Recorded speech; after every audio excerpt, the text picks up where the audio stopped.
মাধ্যমিক বাংলা সমস্ত অধ্যায় থেকে ছোট প্রশ্ন ও উত্তর। স্টুডেন্টস, তোমরা অবশ্যই পরীক্ষা দিতে যাওয়ার আগে লাস্ট মিনিট সাজেশন হিসাবে এই বাংলার প্রশ্ন উত্তরগুলো দেখে যাবে। 1 নম্বর, তপনের মেসোমশাই কোন পত্রিকার সম্পাদককে চিনতেন? সন্ধ্যা তারা। 2, দয়ার সাগর। পরকে সেজে দিই, নিজে খাইনে। বক্তাকে? জগদীশবাবু। 3, সমুদ্র নৃপতি সুতা কে? পদ্মা।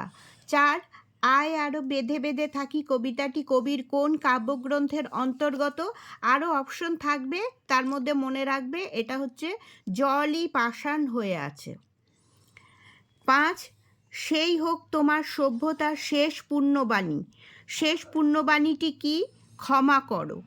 6, সেন্সিটাইজড পেপার এর অনুবাদ করলে কি লিখলে ঠিক হয় বলে প্রাবন্ধিক মনে করেছেন? স্পর্শকাতর কাগজ।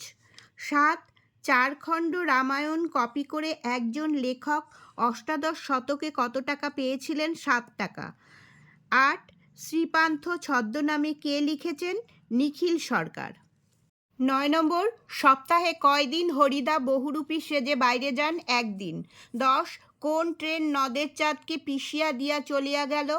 7 নম্বর, ডাউন প্যাসেঞ্জার ট্রেন। 11 নম্বর, অপূর্বর পিতার বন্ধুকে? নিমাইবাবু।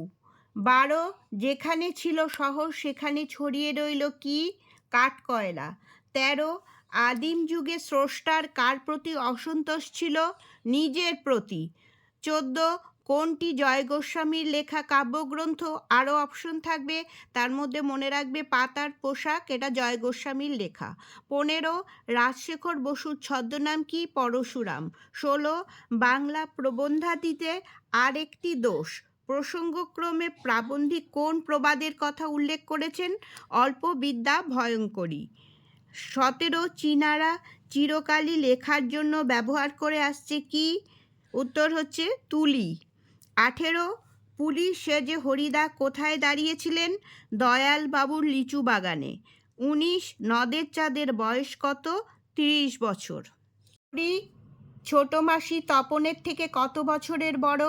8 বছরের। 21, অভিষেক শীর্ষক কাব্যাংশটি মেঘনাদবধ কাব্য এর কোন স্বর্গ থেকে নেওয়া হয়েছে? প্রথম স্বর্গ। 22, তারা আর স্বপ্ন দেখতে পারল না। কারা স্বপ্ন দেখতে পারল না? শান্ত হলুদ দেবতারা। 23, গান বাঁধবে সহস্র উপায়ে। কে গান বাঁধবে? কোকিল। 24, পালকের কলমের ইংরাজি নাম কি? কুইল। 25, কানে কলম গুজে দুনিয়া খোঁজেন কারা? দার্শনিকরা। 26, হিমালয় যেন পৃথিবীর মানদণ্ড, উক্তিটি কার? কালিদাসের। 27, গিরিশ মহাপাত্রের সাথে অপূর্বর পুনরায় কোথায় দেখা হয়েছিল? রেল স্টেশনে। 28, বাইজির ছদ্মবেশে হরিদার কত রোজগার হয়েছিল? 8 টাকা 10 আনা। 29, হোলির দিন দলের ছেলেরা অমৃত ও ইসাবকে একরকম পোশাকে দেখে কি করতে বলেছিল? কুস্তি লড়তে। 30, সিন্ধু তীরে কাব্যাংশটি কোন কাব্যগ্রন্থের অন্তর্গত? পদ্মাবতী। 31, প্রদোষ কাল ঝঞ্ঝা বাতাসের ঊর্ধ্বশ্বাস। প্রদোষ শব্দের অর্থ কি? সন্ধ্যা। 32, ইন্দ্রজিতের স্ত্রীর নাম কি? প্রমীলা। 33, সিজার যে কলমটি দিয়ে কাসকাকে আঘাত করেছিলেন তার পোশাকি নাম কি? স্টাইলাস। 34, নিজের হাতের কলমের আঘাতে মৃত্যু হয়েছিল যে লেখকের, তার নাম কি? ত্রৈলোক্যনাথ মুখোপাধ্যায়। 35, যাদের জন্য বিজ্ঞান বিষয়ক বাংলা গ্রন্থ বা প্রবন্ধ লেখা হয় তাদের প্রথম শ্রেণীটি কি? ইংরাজি জানে না বা অতি অল্প জানে। স্টুডেন্টস, তাহলে আজ এই পর্যন্তই।